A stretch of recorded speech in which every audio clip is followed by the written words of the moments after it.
اس کام کو اپنا کام بنانا ہے اور اس کے لیے ساری انسانیت کا درد لے کر غم لے کر ہر ایک کے پیچھے مارے مارے پھرنا ہے۔ اللہ کا شکر ہے کہ اللہ نے ہمیں دعوت کی محنت عطا فرمائی اور یہ کام اللہ نے ہمیں عطا فرمایا ہے۔ پوری دنیا میں اللہ کے فضل و کرم سے ساری دنیا میں یہ کام اللہ نے شروع کر دیا۔ کیا یورپ اور کیا امریکہ اور کیا انگلینڈ اور کیا افریقہ کے جنگلات، پوری دنیا میں اللہ کا شکر ہے دعوت کی محنت اللہ نے اس کو وجود دے دیا۔ آج یورپ میں ہم چلے جائیں تو آپ کو ایسا لگے گا کہ حیدرآباد کے بڑے مرکز میں آتے ہیں، اٹلی میں چلے جائیں، اسپین میں چلے جائیں، جہاں چاروں طرف بے دینی کے پھیلانے کی اسکیمیں کی جا رہی، اسلام کو بچانے کی کوششیں کی جا رہی، وہاں پہ اللہ نے اسلام کو پھیلانے والے پیدا کر دیے، دین کے لیے گشت کرنے والے پیدا کر دیے۔ وہاں پہ تعلیم کے حلقے لگے ہوئے ہیں اور وہاں پہ اللہ کا ذکر ہو رہا ہے اور دینی مدارس قائم ہو چکے ہیں اور مکاتب قائم ہو چکے ہیں اور پردہ کرنے والی عورتیں وہاں پہ آپ کو نظر آئیں گی برقعے کی حالت کے اندر۔ یورپ کی سڑکوں پہ برقع پہننے والی عورتیں آپ کو وہاں پہ نظر آئیں گی کہ اللہ نے برقع زندہ کر دیا، پردہ دنیا میں عام کر دیا۔ بے حیائی کے ماحول میں ایک حیا کے مناظر اللہ نے اس دعوت کی محنت کے برکت سے اللہ نے قائم کیے ہیں۔ میرے محترم دوستو بزرگوں، اب اس کے لیے ہم بھی اپنے جان و مال کا فیصلہ کریں۔ اللہ کا شکر ہے کہ ہمیں اس سندھ والوں کو اللہ نے ایک بہترین موقع دے دیا اپنی صلاحیتوں کو پیش کرنے کے لیے، اپنے جان و مال کو لگانے کے لیے ایک بہترین عنوان بنا دیا کہ ہمارا پورے سندھ کا اجتماع ساگر شہر میں ہو رہا ہے۔ حیدرآباد والوں کا بھی اجتماع ساگر شہر میں ہے۔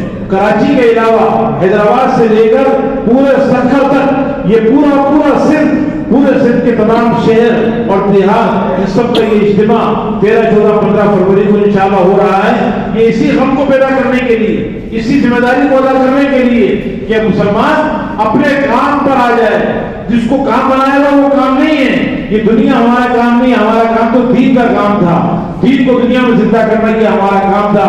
ہر مسلمان، ہر مرد اور عورت، غریب اور امیر، وہ حضور والے کام کو اپنا کام بنا لے، دین کو دنیا میں پھیلانا اپنا کام اور مقصد بنا لے۔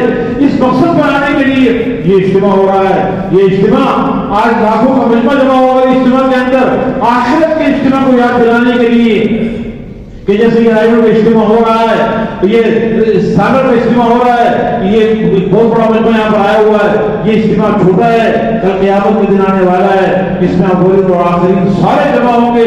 وہ اجتماع ہمیں یاد آ جائے اور اس آخرت کے اجتماع کو یاد کر کے ہماری زندگیاں ٹھیک ہو جائیں، اس آخرت کی تیاری میں ہم بھی لگ جائیں۔ ہر انسان کو اس آخرت کی تیاری میں ہم لگانے والے بنا دیں اور اس اجتماع کی برکت سے جو سارا مجمع جب وہاں پر جمع ہوگا اور دین کی باتیں ہوگی، دین اور وہاں پر نماز پڑھی جائے گی، ذکر کیا جائے گا، سیکھنے سکھانے کا عمل ہوگا اور راتوں کو تہجد پڑھی جائے گی، ایک دوسرے کو دعوت دی جائے گی، خدمت کا عمل کیا جائے گا، اجتماعی اعمال، انفرادی اعمال، ان سارے اعمال کی اثر یہ ہے کہ جب اتنا بڑا مجمع اکٹھے ہو کر اللہ کی نسبت پر یہ اللہ والے اعمال میں لگے گا تو دلوں کے اندر حق پر چلنے کی استعداد پیدا ہوگی اور اسلام کے لیے شرح صدر ہوگا، دین میں کامیابی آنکھوں سے نظر آئے گی، بے دینی کے اندر ناکامی نظر آئے گی، تو ہمارے اجتماع کے ذریعے حق پہ چلنے کی استعداد بھی اللہ پیدا کر دیتے ہیں۔